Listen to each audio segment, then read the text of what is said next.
Pinapapunta siya ni Moira sa warehouse kung nasaan ang lolo Pepe niya at para daw pag-usapan nila ang plano sa lolo niya.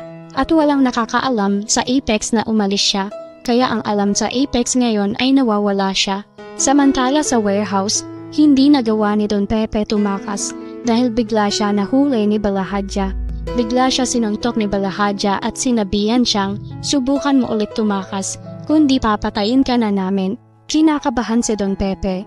Hindi na alam ni Don Pepe kung ano ang gagawin niya, kung paano siya makakatakas. Maya-maya dumating na si Zoe sa warehouse. Sinalubong siya ni Moira. Tinanong ni Zoe si Moira kung asaan daw ang lolo Pepe niya. Sabi ni Moira, andun siya sa loob kung gusto mo puntahan mo. Maya-maya pumasok si Zoe sa loob. Nakita niya ang lolo Pepe niya. Nagulat siya sa nakita niya. Naaawa siya dito dahil duguan ang mukha neto. At nakatali ng mahigpit ang mga kamay at paa neto sa upuan. Naaawa si Zoe. Natutulog ang lolo niya habang nakaupo ito. Gusto niyang pakawalan ng lolo niya. Naiiyak si Zoe sa nakikita niya sa lolo. Nilapitan niya si Don Pepe. Niyakap niya ito. Umiyak si Zoe dahil awang-awa na siya sa lolo niya. Nagising si Don Pepe. Nakita niya si Zoe. Bigla naiyak si Don Pepe.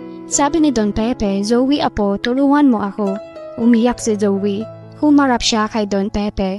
Humingi siya ng sorry dahil hindi niya magagawang tulungan ito. Sabi ni Zoe, "Lolo, sorry, hindi kita matutulungan. Baka patayin nila ako kapag tinulungan kita." Nagulat si Don Pepe. Sabi ni Don Pepe, napakasama talaga ng ugali ng Moira na yan. Kahit ikaw na sariling anak niya, gaganituhin niya. Umiiyak si Zoe at niyakap niya ulit si Don Pepe. Maya-maya lumapit si Moira. Sinabihan niya si Zoe na, "Tara dito Zoe, mag-uusap tayo." Sumunod naman si Zoe kay Moira. Sabi ni Zoe, "Bakit niyo sinaktan si Lolo, Mami? Bakit ganon ang ginawa niyo sa kanya? Bakit duguan siya? Dapat hindi niyo ginawa yung ganon kay Lolo. Nakakaawa ang itsura niya, Ma'am." Sabi ni Moira, "Pwede ba Zoe, wag mo siya matawag-tawag na Lolo? Bakit ka ba naaawa sa Lolo mo? At sa tingin mo ba naaawa siya sa'yo? Hindi ka na niya apo, kaya tinapon ka na niyang parang basura. At tinakwil ka na dahil hindi mo siya totoong lolo." Nagalit si Zoe, kaya sinigawan niya si Moira na hindi totoo yan. Hindi totoong tinakwil niya ako dahil lolo ko pa din siya kahit hindi kami magkadugo. Sabi ni Moira, "Totoo yan Zoe. Tanggapin mo na ang katotohanan na hindi kayo magkadugo." Bigla umiyak si Zoe. Maya-maya sinabi ni Moira na makinig ka Zoe sa plano na gagawin. Kaya kung pwede lang makisama ka sa planong gagawin.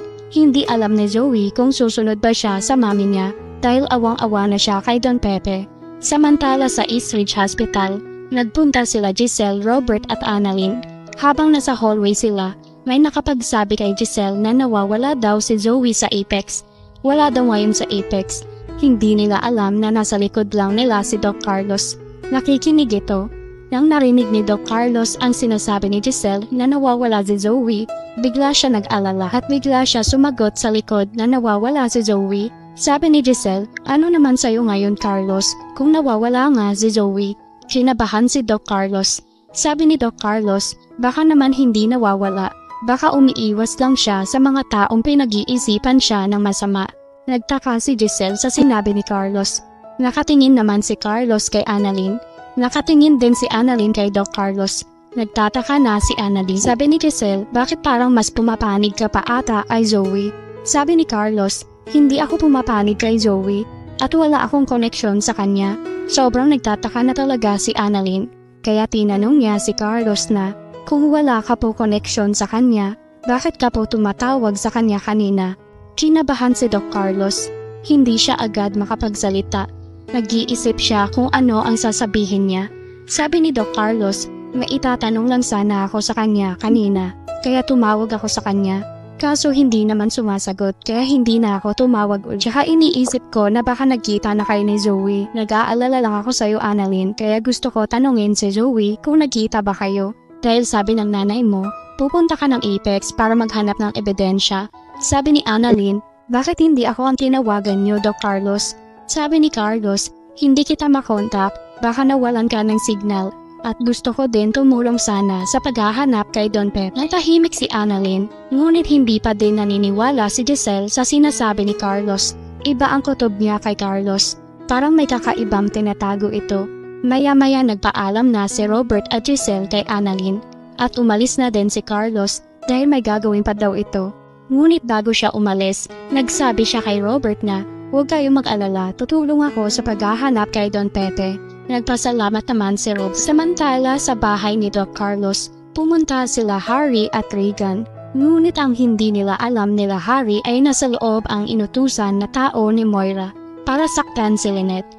Nung nag-doorbell si Harry, nagulat si Dax. Sinabihan niya si Lynette kung sino ang pinapunta ni Lynette. Sabi ni Lynette, hindi ko alam.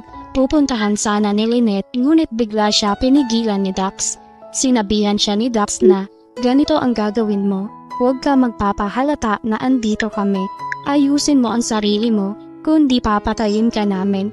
Napa-oo naman si Lynette. Maya-maya bumaba na si Lynette at ang dalawang lalaki. Nagtago si Dax at ang kasama neto sa likod. Nung pumunta si Lynette sa gate, binuksan niya ang gate at sabi ni Harry, naiihi na po ako Tita Lynette. Baka pwede makigamit ng CR. Walang nagawa si Lynette dahil bigla pumasok si Harry sa loob. Dumiretso ito sa Sumunod si Lynette kay Harry. Nagsabi si Lynette kay Harry na sandali. Bigla nag-alala si Lynette dahil baka bigla neto makita si Dax at madamay at saktan ni Dax si Harry. Nakasunod naman si Regan kay Lynette. Ngunit bigla napansin ni Regan ang isang lalaki na nagtatago sa likod ng pinto. Bigla niya sinabi kay Lynette na, may bisita ka po ba dito Tita Lynette? Parang may napansin ako na nakamas na clown. Nagulat si Lynette, kinakabahan siya. Sabi ni Lynette, wala naman Regan. Bakit mo naman nasabi yan? Hindi na nagsalita si Regan. Pero tumingin pa din siya sa direksyon ng pinto kung saan nagtatago ang isang kasama ni Dax. Habang nasa CR si Harry, palabas na sana siya nang makita niya si Dax. Sabi ni Harry, sino ka? At maya-maya nakalapit na din si Lynette kay Harry. Nagsabi si Lynette na wag niyo sila idadamay, wag niyo sila at lumabas na din ang isang lalaki na kasama ni Dax. Nasa likod ito ni Regan. Natahimik si Regan dahil nagulat siya na tama nga ang iniisip niya na may ibang tao. Sabi ni Dax, magdikit-dikit kayo bilis at umakyat kayo sa itaas. Umiiyak naman si Lynette. Nagmamakaawa ito na kung pwede wag sasaktan at papatayin si Harry at Regan. Ngunit hindi nakikinig si Dax. May hawak silang baril.